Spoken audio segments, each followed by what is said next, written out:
Hi, I'm Margaret Zhang and you're on Rescue TV.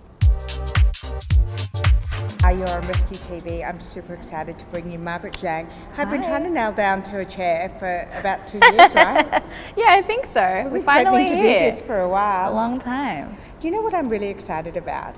This campaign that you're doing with Clinique is absolutely an articulation of who you are. Yeah, which is the best thing about it. It was really good that they came to us having already done their research. They knew exactly what each of us were about, what we stood for, what kind of communication we had with our readership, and so there was no real education process. We didn't need to, educate the brand about what we believed in or what it is that we did. They already knew, and so it just was a really quick, really kind of seamless process.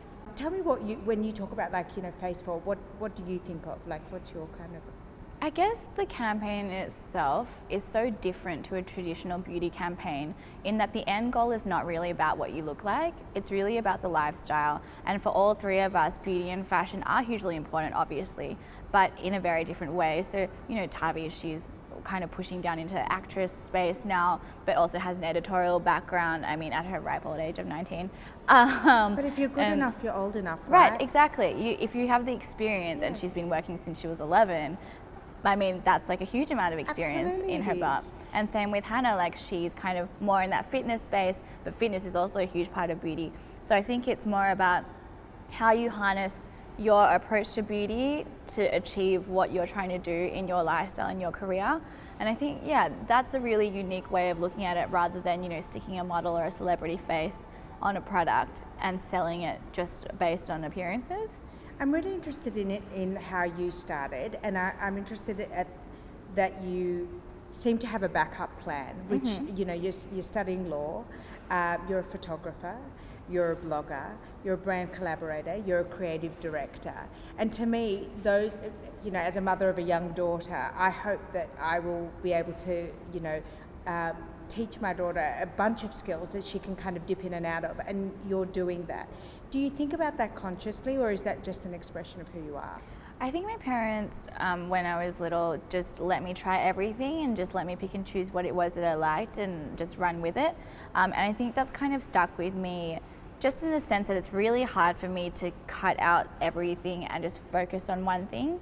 And it just so happens that a lot of things that I'm interested in kind of feed into each other. So being a photographer makes me a better stylist. Being a stylist means I can work with creative director, work with different creative directors, work with different brands. And you see all aspects of the business through all of those things. So it just creates one really big, comprehensive picture. And you talk a lot about your parents' influence on you, and I think it's a really interesting thing. In one way, we don't hear a lot of bloggers talk about, who helped them who shaped them. Yeah. But you talk a lot about your parents and your family dynamic. Can you tell us a little bit more about kind of parenting that went into creating this super dynamic young woman who does so much? Thanks. I'll be so I'm pleased to writing hear notes. that. Well, I guess my parents, they obviously come from really different fields to fashion.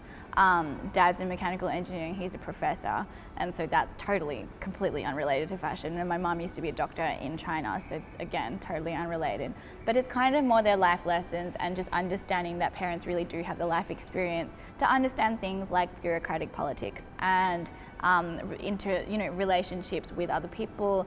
They can read situations in ways that you can't because, I'm much younger and have had less life experience and learn from their mistakes, but they also want to let you make your mistakes so that you can learn from them. And so I guess it's just always asking them for advice, just on different interactions that you might have with a brand or an agent or other people in the field, and just really taking into account what they're saying, but not wholly depending on it, and just letting yourself work in your own way. And yes, sometimes they were always right all along, and sometimes they were wrong.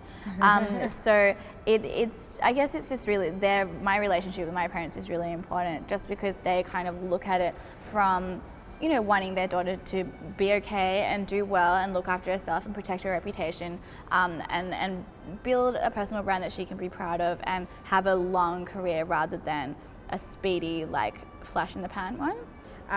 Do you feel that you have enough mentors and supporters and good advisors around you? And is that a piece of advice that you would give to other young men or women who are kind of in a creative space? I think the funny thing about digital is that it's quite uncharted, and Yes. it's really difficult to find people who are Who know more than you. Well, I mean, it's so kind of grey that you kind of have to find your own way. There's no really definitive way of doing anything, and I don't think there ever will be. There's never going to be a formula for success, because it just really depends on each individual case. I think the most important thing is just to learn from the people in your immediate environment. I always try to keep my eyes and ears open when I'm working with different clients, and even with something like Clinique, really understanding how their business works. You know, they're a global company. How do their PRs interact internationally? You know, asking questions about, you know, what they're focusing on, what are their market objectives, just really basic textbook things like that, and like piecing together a puzzle and just learning as much as you can.